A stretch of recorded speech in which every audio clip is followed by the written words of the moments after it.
Hello and welcome to The Essential Reads. My name is Isaac and my goal is to bring to you a bunch of classic audiobooks in an easy and accessible way.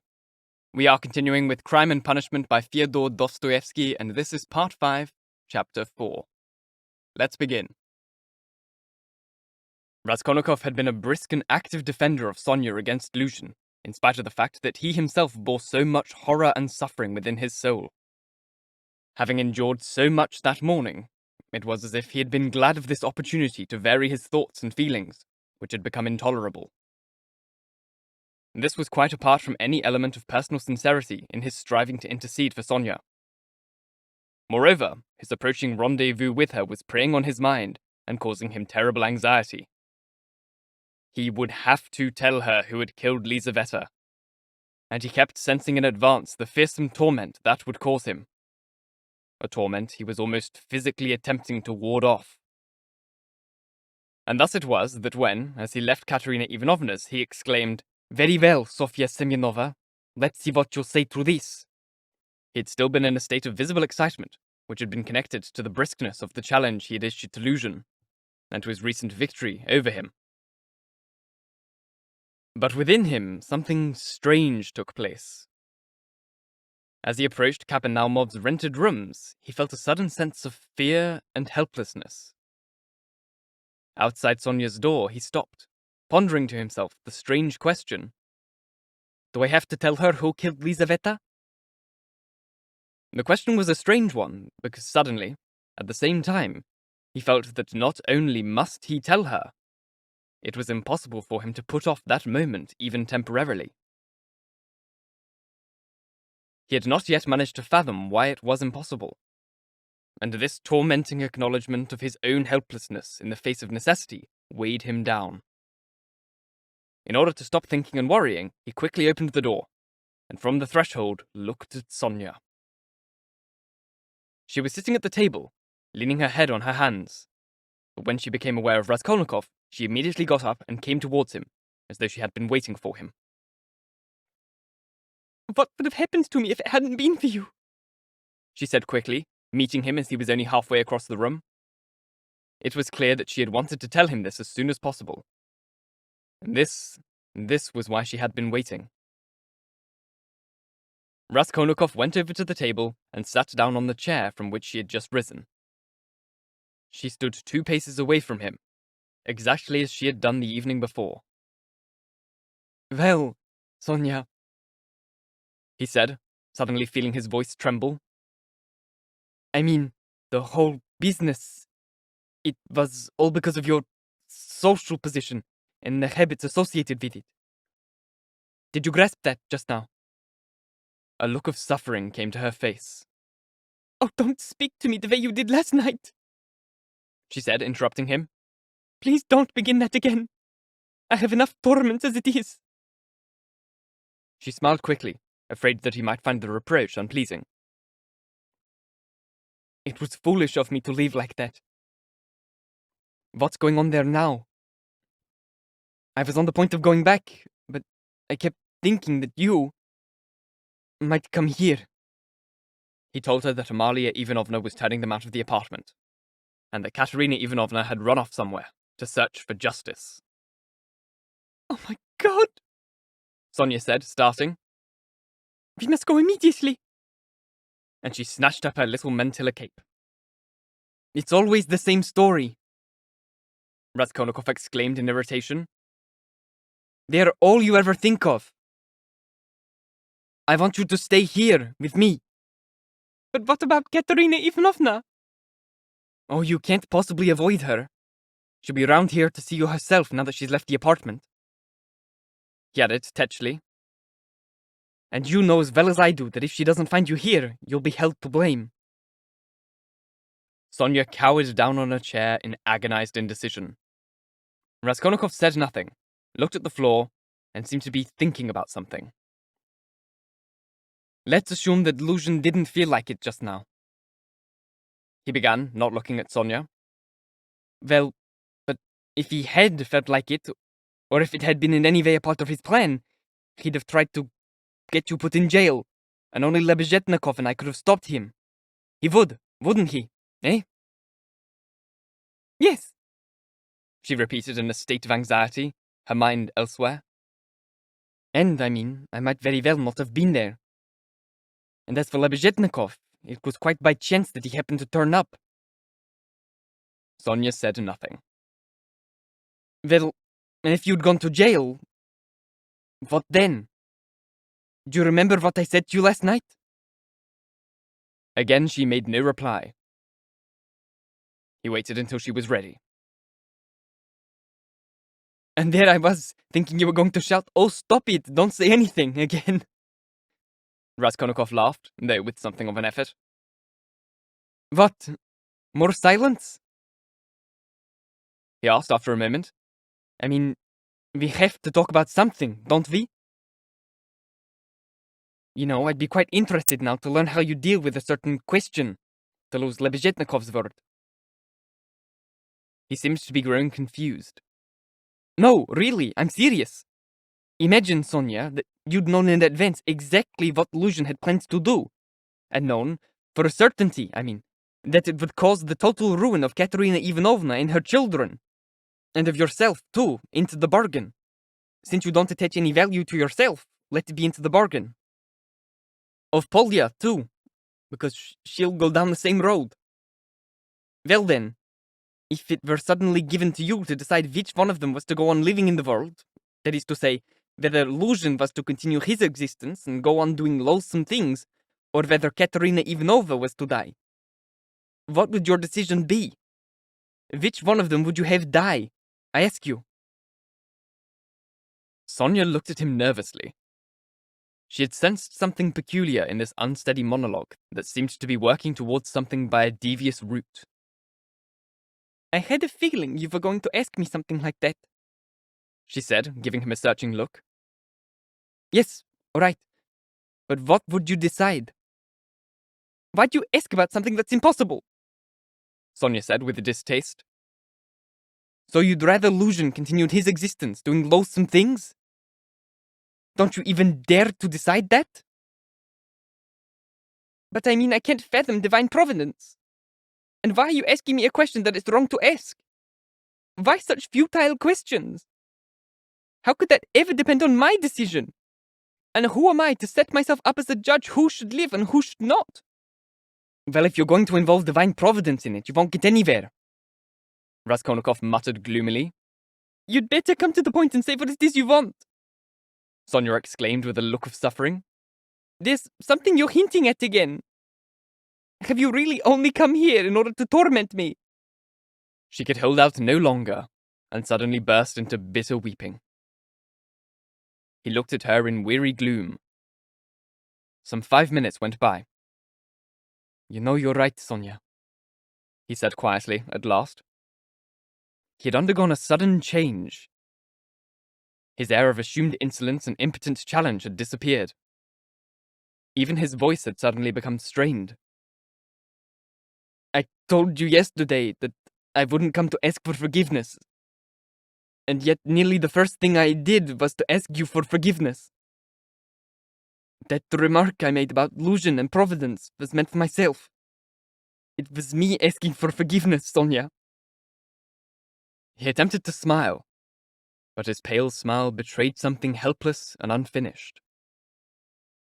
He inclined his head and covered his face with his hands. Suddenly, a strange, unexpected sensation approaching caustic hatred of Sonya passed through his heart. As though in fear and wonder at this sensation, he suddenly raised his head and gave her a fixed look. But what he found was her own nervous gaze upon him, anxious to the point of torment. There was love in that gaze. His hatred vanished like a wraith. This was something else. He had mistaken one feeling for another. All this meant was that that moment had arrived. Again he covered his face with his hands and inclined his head towards the floor. Suddenly he grew pale, got up from his chair, looked at Sonya, and, without saying anything, like an automaton, went over to her and sat down on her bed. To him, this moment felt horribly similar to the one when he had stood behind the old woman with the axe already freed from its loop, sensing that there was not another moment to be lost. "What's wrong with you?" Sonya asked, horribly frightened. He was unable to say anything.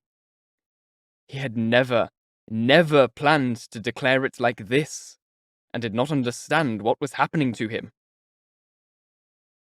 Quietly she went over to him, sat down on the bed beside him, and waited, not taking her eyes off him. Her heart was pounding and sinking. It grew unbearable. He turned his dead, pale face towards her, his lips twisted helplessly as he tried to say something. A wave of horror passed through Sonya's heart. "What's wrong with you?" she said again, moving away from him slightly. "It's all right, Sonya. Don't be frightened. It's just a lot of rubbish. In the end, it really is rubbish if one gives it any thought." He muttered like a man unconscious and in fever. "Only why have I come to torment you?" he asked suddenly, looking at her. "In the end, why? I keep asking myself that question, Sonya." It was probably true that he had indeed asked himself that question 4 hours earlier.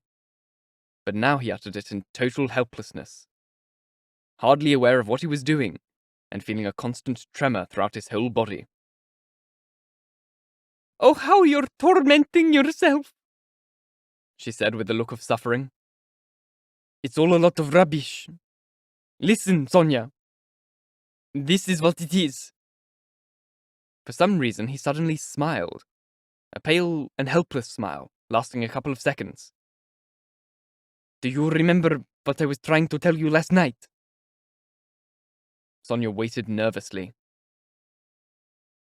"On my way out, I said I might be saying goodbye to you forever. But if I came back today, I would tell you who killed Lizaveta." She suddenly began to quiver in every limb of her body. "Well, and so I've come to tell you." "So you were in earnest yesterday?" she whispered with effort. "How is it that you know?" she asked quickly, as though suddenly regaining consciousness. Sonya had begun to breathe with difficulty. Her face was becoming paler and paler.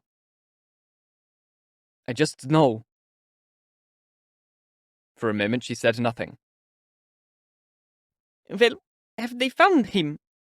she asked timidly. "No, they haven't." "Then how do you know about that?" she asked, barely audibly, and again after a silence that lasted almost a minute. He turned round to face her, and gave her a look of the utmost fixedness. "Yes," he said with his earlier crooked, helpless smile. Convulsions seemed to pass through her entire body. "But why are you trying to frighten me like this?" she said, smiling like a child.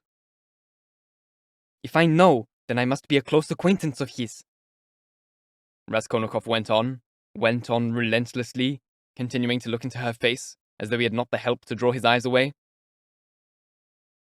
"He didn't mean to. He didn't mean to kill Lizaveta. He killed her by accident. He meant to kill the old woman when she was alone. And he went there. But then Lizaveta came in, so he killed her, too."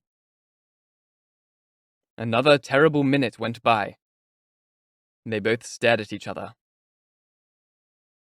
"So you can't guess then?" he asked suddenly, with the sensation of a man throwing himself from a steeple. No, Sonya whispered barely audibly. "Then have a proper look." And as soon as he said this, a certain earlier, familiar sensation suddenly turned his soul to ice. He looked at her, and suddenly in her face he saw the face of Lizaveta. He had a vivid memory of the expression on Lizaveta's features as he had approached her with the axe, and she had backed away from him towards the wall with her hand held out in front of her, and a look of utterly childish terror in her eyes. Exactly as little children do when they begin to be frightened of something. Stare motionlessly and apprehensively at the frightening object, move backward, and, stretching out one little hand, prepare to burst into tears. Almost the same thing took place now with Sonya.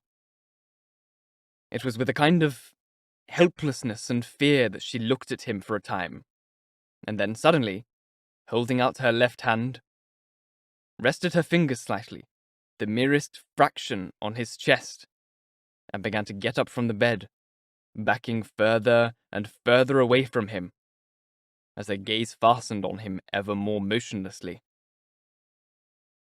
Her horror suddenly found its way to him, too. The same fear was displayed in his face, and he began to look at her in the same way, almost with the same childish smile. "Have you guessed?" he whispered at last. "Oh, merciful Lord!" The words tore from her breast in a terrible wail. Helplessly, she collapsed onto the bed, her face to the pillows. A moment later, however, she quickly got up, moved towards him, seized both his hands, and, gripping them tightly with her slender fingers that were like a vice, again began to look into his face motionlessly, as though her eyes had been glued there. This last desperate look was an attempt on her part to seek out and catch some last glimpse of hope. But there was no hope. There remained not the slightest shadow of doubt. It was all true. Even afterwards, later on, when she remembered that moment, she had a strange, uncanny feeling. How was it she had been able to perceive with such immediacy that there was no shadow of doubt? After all, she could not very well have said that she had had a premonition about something of that kind. Could she? And yet now, when he had only just told her about it, she suddenly felt it was precisely that she had had a premonition about. "Enough, Sonya! Enough! Don't torture me!" he begged her in a voice of martyred suffering. He had never planned to reveal it to her like this. But that was how it had happened. Almost unaware of what she was doing, she leapt up, and, wringing her hands, got as far as the middle of the room. But then she quickly came back and sat down beside him again, almost touching him shoulder to shoulder. Suddenly, as though she had been cut to the marrow, she shuddered, uttered a cry, and without knowing for what reason, fell on her knees in front of him. "What is it? What have you gone and done to yourself?" she said despairingly, and jumping up from her knees, she threw herself on his neck, embracing him and gripping him as hard as she could in her arms. Raskolnikov started back and looked at her with a sad smile. "You're a strange one, Sonya," he said. "You put your arms round me and kiss me after I've told you a thing like that. You don't know what you're about. There's no one in the whole world more unhappy than you are now!"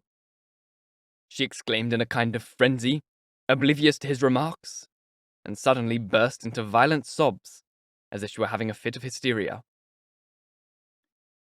A sensation he had not experienced for a long time came flooding into his soul like a wave, and instantly softened it. He did not resist the sensation. 2 tears rolled from his eyes and hung on his lashes. "So you're not going to leave me, Sonya?" he said, looking at her almost with hope. No, I'll never leave you, no matter where you go!" Sonya cried aloud. I'll follow you everywhere!" "Oh, merciful God! How unlucky I am! Why didn't I meet you earlier? Why didn't you come before? Oh, merciful Lord! Well, here I am. But only now. Oh, what can we do now? Together, together. She repeated as though in a trance, embracing him again. We'll go and do penal servitude together. A spasm ran through him, and his earlier hate-filled and almost supercilious smile forced itself to his lips. I may not be willing to go and do penal servitude yet, Sonya, he said. She gave him a quick look. After her initial blazing and agonizing sense of compassion for the unhappy man, the terrible idea of the murderer struck her again. In his altered tone of voice, she suddenly thought she could hear the murderer. She stared at him in amazement. As yet she knew nothing, neither why this thing had happened, nor what its reason had been. And again she could not believe it. Him, the murderer. Was it really possible? But what's happening? Where am I? She said in deep bewilderment, as though she had not yet regained consciousness. How could you, a man like you, do a thing like this? What's happening? Oh, I did it so I could rob her. Stop it, Sonya, he replied almost wearily, and even with a certain annoyance. Sonya froze as though she had been stunned, but suddenly shouted. You were hungry! You did it! Did you do it to help your mother? Was that it? No, Sonya, no, he muttered, turning away and lowering his head. I wasn't as hungry as that. I really did want to help my mother, but even that's not quite correct. Don't torment me, Sonya. Sonya clasped her hands in dismay. But this is all really true? Merciful Lord, what kind of truth is it? Who could ever bring himself to believe it? And how could you give away the last kopeck you had, yet murder someone in order to rob her? Ah! She cried suddenly. That money you gave Katerina Ivanovna! Was that the money you... Oh, merciful Lord! Was it really that money? No, Sonya, he hurriedly interrupted. It wasn't that money. Put your mind at rest. That money had been sent to me by my mother through a certain merchant, and I was ill when I received it, the same day that I gave it away. Razumikhin saw it. He accepted it in my name. That money was my own. My own. Really mine. Sonya was listening to him in bewilderment, doing her utmost to make some sense of it all. But as for that money, I don't even know whether there was any money there. He added quietly, as though he were reflecting about something. I took her purse, the chamois leather one, off her neck. It was a full purse, stuffed tight. But I didn't look inside it. I probably didn't have time. Well, in the objects, all those cufflinks and chains, I buried all those things the following morning together with the purse under a building block in the backyard on V Prospect. Well, and the objects, all of those cufflinks and chains, I buried all those things the following morning together with the purse under a building block in a backyard on V Prospect. It'll all still be there now. With her whole attention, Sonya listened. Well, but then why did you say that you did it in order to rob her, if you didn't take anything? She asked quickly, clutching at a straw. I don't know. I haven't decided yet whether I'm going to take that money or not, he said, again as though he were reflecting about something, and suddenly, coming back to himself again, gave a brief, quick, ironic smile.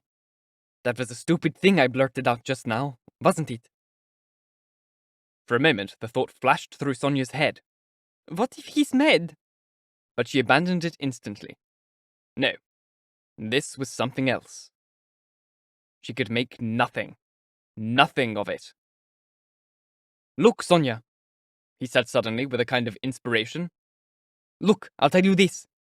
If the only reason I killed her was because I was hungry, he went on, emphasizing each word and gazing at her in a way that was mysterious but sincere, I'd be happy now. That's what I want you to know. And why should it mean so much to you? He cried out a moment later, with something almost akin to despair. Why should it mean so much to you that I confessed to having done something evil just now? I mean, why is this stupid victory over me so important to you? Sonya, do you think that's why I came to see you just now? Sonya again tried to say something, but no words came. I asked you to come with me yesterday because you're all I have left. Come with you where? Sonya asked timidly. Oh, not in order to go stealing and murdering. You needn't be scared. That's not the purpose. He said with a caustic smile. We're different sorts of people. And you know, Sonya, I've only just realized now where it was I was asking you to accompany me yesterday. When I asked you yesterday, I still didn't know that. I asked you for one purpose. And it's for one purpose that I've come to see you. I want to ask you not to abandon me. You won't abandon me, Sonya? She gripped his hand tightly. Oh, why did I tell her? He exclaimed in despair a moment later, looking at her in infinite torment. I mean, there you are, Sonya, sitting there, waiting for me to explain. I can see that. But what can I say to you? Why, you won't understand any of it. You'll just wear yourself away with suffering. All because of me. I mean, look. There you go, crying and putting your arms around me again. Well, why are you doing that? Because I couldn't hold out on my own and went running off to someone else in order to unburden myself? You suffered too, and then I'll feel better. And you can love a villain like that. But you are suffering, aren't you? Sonya cried. Again the feeling flooded into his soul like a wave, and again for an instant softened it. Sonya, I have a spiteful heart. Take note of that. That may explain a lot of things. I came here because I'm full of spite. There are some who would not have. But I'm a coward, and a villain. Anyway, never mind that. Oh, that's not important. I must speak now, yet I don't know how to begin. He paused and reflected. Damn it! We're too different from each other! He exclaimed again. We'll never make a couple! Oh, why? Why did I ever come here? I'll never forgive myself for this. No, it's good that you came, Sonya cried. It's better that I should know. Far better. He looked at her in pain. It really was that, he said, as though he had made up his mind. I mean, it really happened. You see, I wanted to become a Napoleon. And that's why I killed. Well, now do you understand? No, Sonya whispered naively and timidly. But go on. I will understand. I'll understand it all in my own way, she said, imploring him. You will? Very well then. We shall see. He fell silent and thought for a long time. It was like this. I once asked myself the question, what if Napoleon, for example, had been in my position? And instead of having Toulon and Egypt and the crossing of Mont Blanc to begin his career with, what if, instead of those beautiful and monumental things, he had quite simply had nothing but an absurd old woman, a petty bureaucrat's widow, whom he was also going to have to murder, so he could steal all the money out of her chest to help his career, do you see? Well, would he have been able to bring himself to do it if there had been no other way out? Would not the lack of monumentality in such an action have jarred upon him to such an extent that he would have viewed it as positively sinful? Well, let me tell you that I spent a horribly long time agonizing over that question, and that I really felt horribly ashamed of myself when I finally realized, it came to me all of a sudden, that not only would the lack of monumentality not have jarred him, it wouldn't even have entered his head. What was so jarring about it? And if there had been no other way out for him, he'd have strangled her without letting her utter a sound, without a moment's thought. Well, that's what I did, too.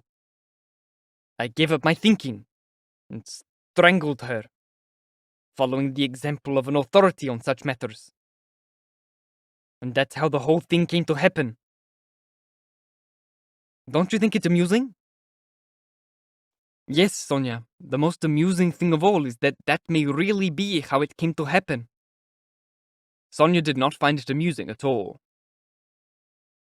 I'd rather you told me in a straightforward way, without examples, she asked him even more timidly, and in a voice that was barely audible. He turned to face her, looked at her sadly, and took her hands. Once again, you're right, Sonya. Actually, all of what I've been telling you is nonsense, almost pure drivel. Look, you know, don't you, that my mother has almost nothing. My sister obtained an education of sorts, and then was condemned to go wandering about as a governess. I was the focus of all their hopes. I went to university, but couldn't manage to support myself. And I even had to give up my course. Even if I'd stuck at it, the most I could have hoped for would have been to have become some kind of teacher or civil servant on a salary of 1,000 rubles a year. If things worked out favorably. He was talking as though this was something he had learnt by rote. And by then my mother would have wasted away with care and unhappiness. And I wouldn't still have been able to put her mind at rest. And my sister, well, my sister might suffer an even worse fate. And in any case, who wants to let life pass him by and turn away from everything, forget about his mother, and endure the insults piled upon his sister in dutiful silence? Where's the point in it? Is the point to bury them and then acquire a new family? A wife and children, only to desert them too without a kopeck or a crust of bread? Well... And so I decided that once I got my hands on that old woman's money, I'd use it to meet my requirements during my first years at the university, without being a burden on my mother.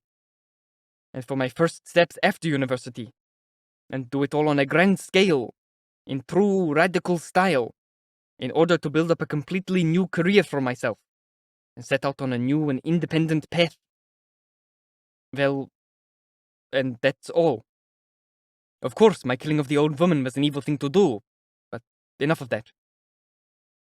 He dragged himself to the end of his story with a kind of helplessness, and lowered his head. No, that's wrong! That's wrong! Sonya exclaimed in anguish. And in any case, people are not allowed to behave like that. No, it's wrong! Wrong! You can see for yourself that it is. Yet, I mean, I was quite sincere in what I told you. And it's the truth.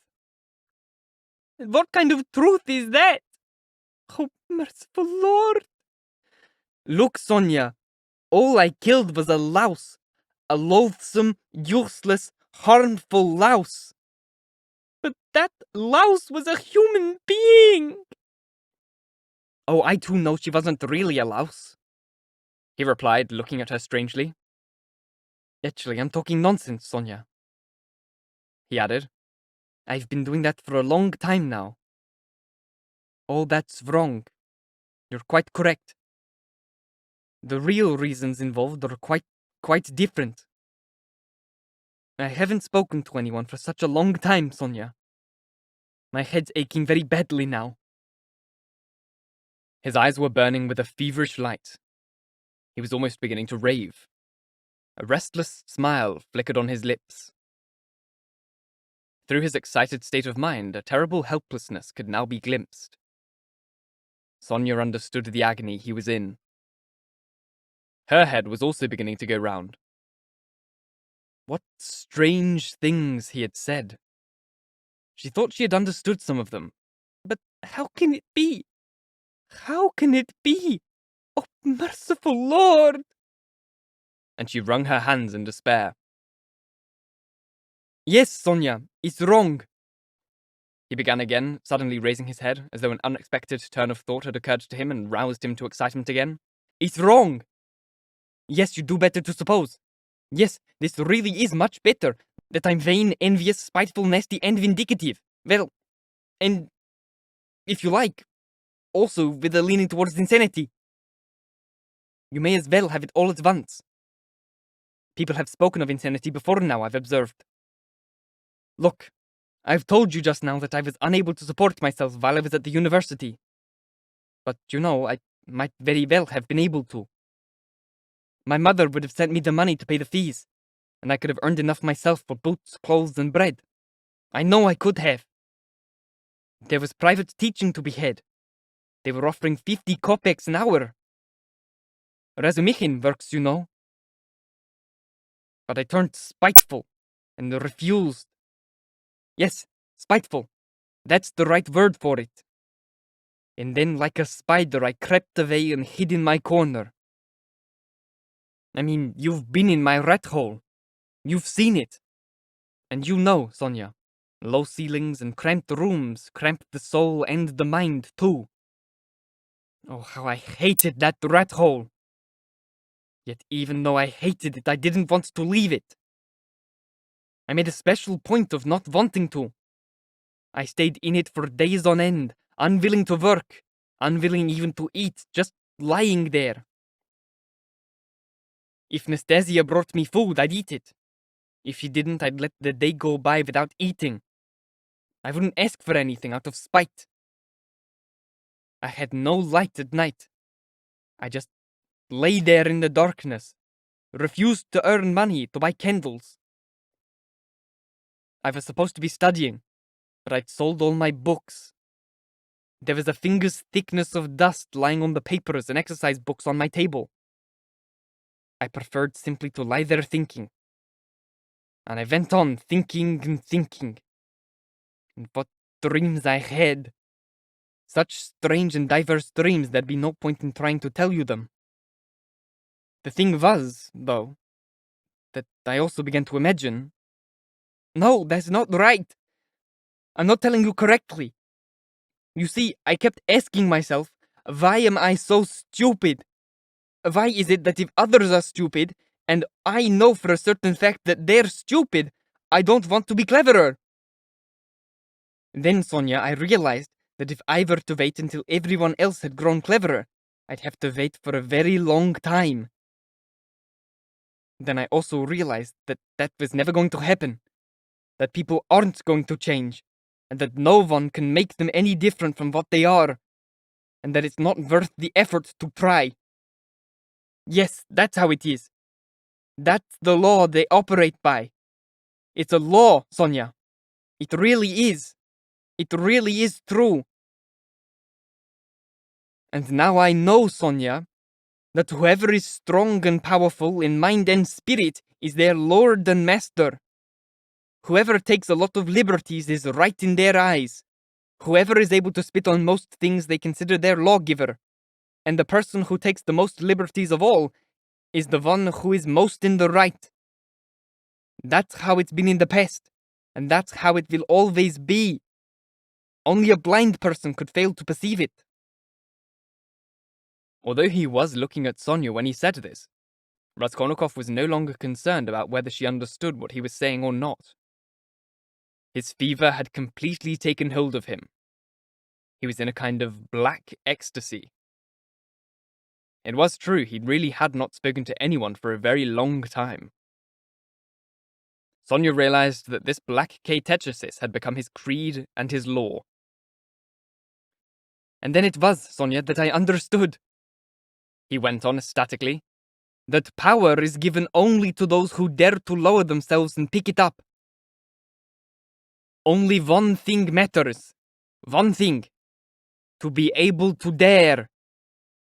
It was then that I conceived a certain idea, for the first time in my life. An idea that has never occurred to anyone before me. Not anyone.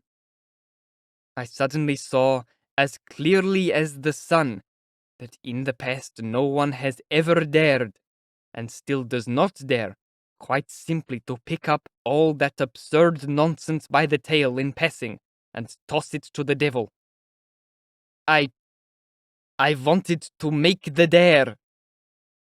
And so I killed someone. To make the dare. That was the only reason for it, Sonya. Oh, stop it, don't say any more! Sonya exclaimed, clasping her hands in dismay. You've strayed away from God, and God has laid his hand upon you and given you up to the devil.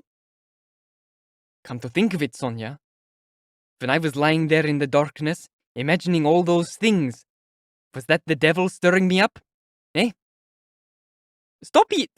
Don't laugh, you blasphemer! You understand nothing!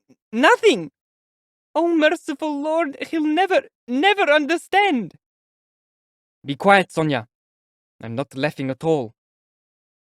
I mean, I know it was the devil who led me to do it. Be quiet, Sonya. Be quiet. He repeated blackly and insistently. I know it all that passed through my mind, and I whispered it to myself as I lay there in the darkness. I argued it all through with myself, right down to the last most insignificant detail. And I know it all of it. And I got so sick of all that drivel.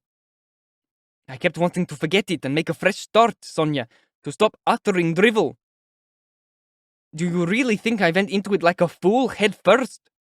No, I went into it like a fellow with some brains, and that was my undoing. Do you really think that I didn't know, for example, that the very fact that I'd started to search my conscience and ask myself whether I had any right to assume power over someone else like that meant that I didn't have any such right?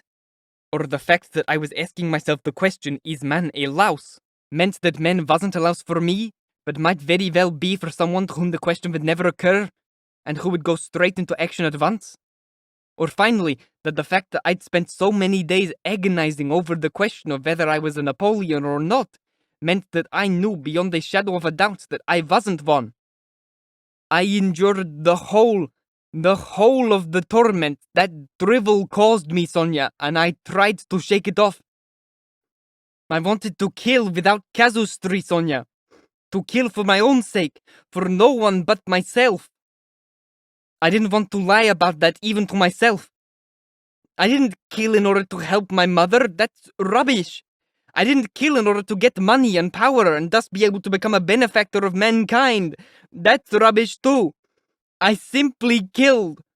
I killed for my own sake, for no one but myself, and the question of whether I'd become someone's benefactor or spend all my life like a spider, drawing people into my web and sucking the vital juices from them was a matter of complete indifference to me at that moment. And above all, it wasn't the money I wanted as a result of killing. At least, it wasn't so much the money as something else. I know all this now. You must understand me. In taking the path I did, I might very well never have committed another murder again. It was something else I needed to find out. It was something else that was forcing my hand. What I needed to know, and know quickly, was whether I was a louse like everyone else or a man. Whether I could take the step across or whether I couldn't. Whether I could dare to lower myself and pick up what was lying there or not. Whether I was a quivering knave or whether I had a right. That you had the right to kill! Sonya cried, her hands still clasped in dismay. Oh, for God's sake, Sonya! He exclaimed in irritation, seemed on the point of delivering some retort, but then fell contemptuously silent. Stop interrupting me. I was simply trying to prove one thing to you, that the devil led me to do what I did and only afterwards explains that I had no right to do it because I'm just a louse like everyone else. He mocked me, and so I came to you. Receive your guest. If I weren't a louse, would I have come to you? Listen. When I went to see the old woman that day, I only intended to conduct a rehearsal. You may as well be aware of that. And you killed her! You killed her! But I mean, what sort of killing was it? Is that the way people kill? Do they go about it as I did that day? Sometime I'll tell you how I went about it. Did I really kill the old woman? No. It was myself I killed, not the old woman. I bumped myself off in one go forever. And as for the old woman, it was the devil who killed her, not I. Enough, Sonya, enough! Let me alone! He cried suddenly in a convulsion of anguish. Let me alone! Placing his elbows on his knees, he jabbed the palms of his hands against his head like pincers. Oh, what suffering! The words broke from Sonya in a tormented wail. Well, what should I do now? Tell me that! He asked, lifting his head suddenly and looking at her with a face that was hideously distorted with despair. What should you do? She exclaimed, leaping up from her chair. And her eyes, hitherto filled with tears, suddenly began to flash. Get up! She gripped him by the shoulder.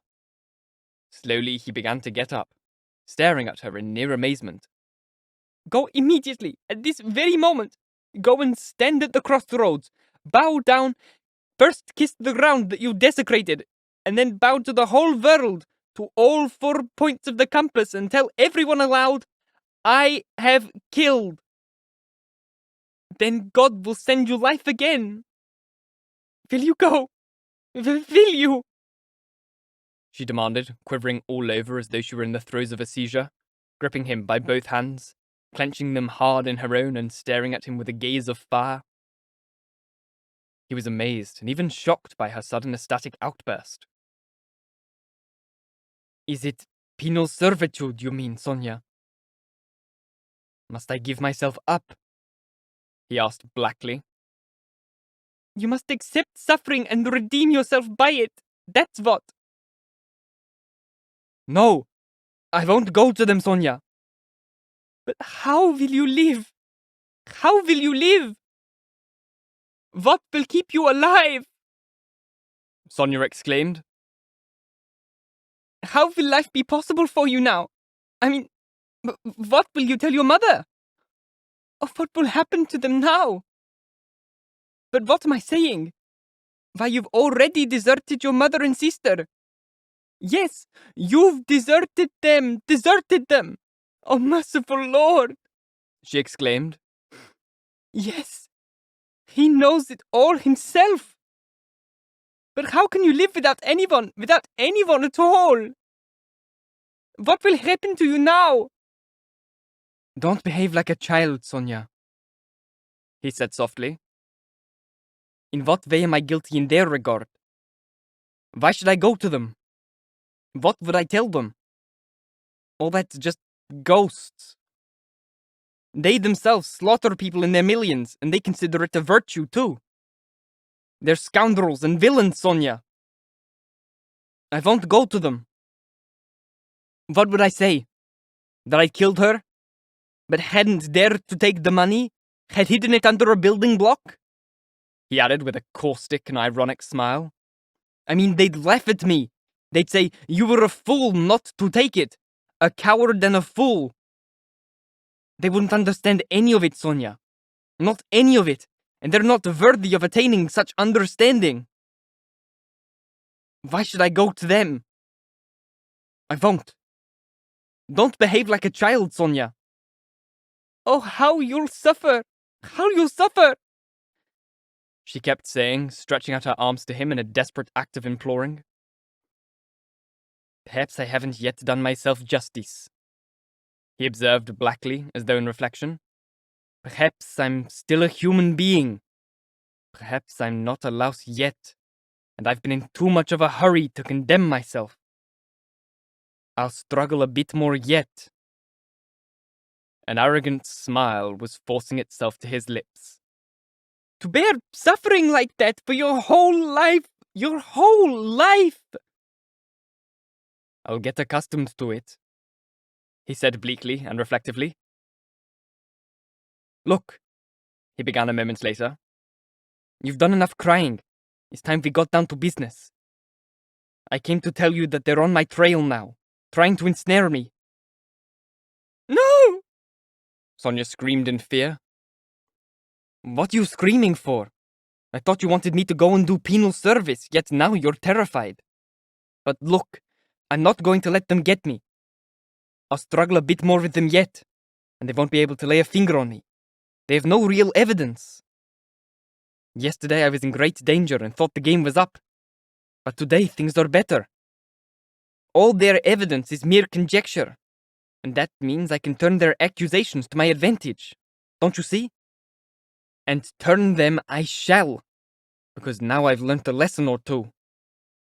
There's no way I can avoid them putting me in jail. If it hadn't been for a certain incident, they'd have put me in jail this very day.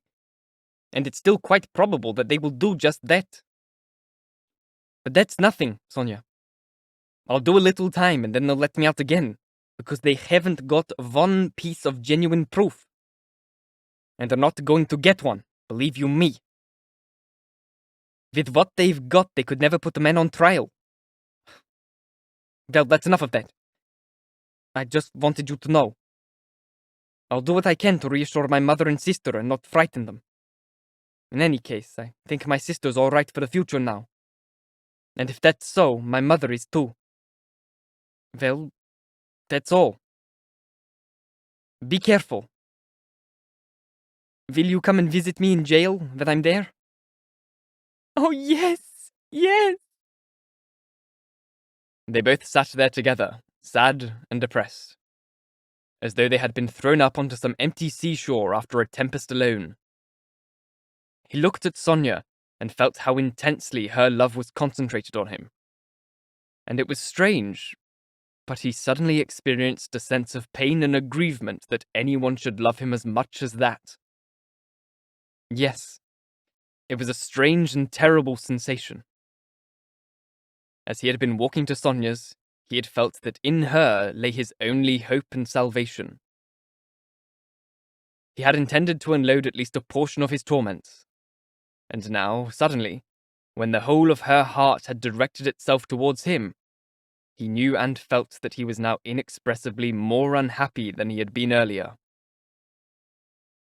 Sonya, he said, I think it might be better if you don't come and visit me when I'm in jail. Instead of replying, Sonya wept. Several minutes went by. Are you wearing a crucifix? She suddenly asked, unprompted, as though she had just remembered something. At first, the question did not register with him. You're not, are you? Well, here you are. Take this one. It's made of cypress wood. I have another made of copper. It belonged to Lizaveta. Lizaveta and I swapped crucifixes. She gave me hers, and I gave her mine. The one with the little icon on it. I shall wear Lizaveta's from now on. And this one's for you. Take it! I mean, it's my own. It's my own! She implored him. We shall go and suffer together, and we shall bear our crosses together. All right then, give it to me, Raskolnikov said. He was reluctant to upset her. But suddenly he drew back his hand. Not now, Sonya. Later, he added in order to calm her. Yes, later, she agreed enthusiastically. When you go to your sufferings, that's when you must put it on. You will come to me, I'll put it around your neck, and we'll pray and take the road together. Just then someone knocked at the door 3 times. Sofya Semyonova, may I come in and see you? a very familiar voice said in polite tones. Sonya raced towards the door in alarm. The blonde physiognomy of Lebezyatnikov peered into the room. Thank you so very much for listening. If you enjoyed, please like, comment, share, all that jazz, and if you really enjoyed, do subscribe, because there is more to come. This is a long book, but it is slowly getting shorter as we're getting closer and closer to the end, but I still have about 150 pages remaining. If you're listening on podcast, please leave a review, as it helps get this in front of as many people as possible, and reading your reviews really makes my day. You can also support the show further just by listening to the show while you're awake on Spotify, or maybe while you're asleep on Spotify, and just help me get the monetization requirements that I need there. There's a Ko-Fi link which is now on screen. You can click on that to do like a little donation to me, or you can find the link to that in the description box as well. But once again, thank you so very much for listening, and until next time, bye-bye.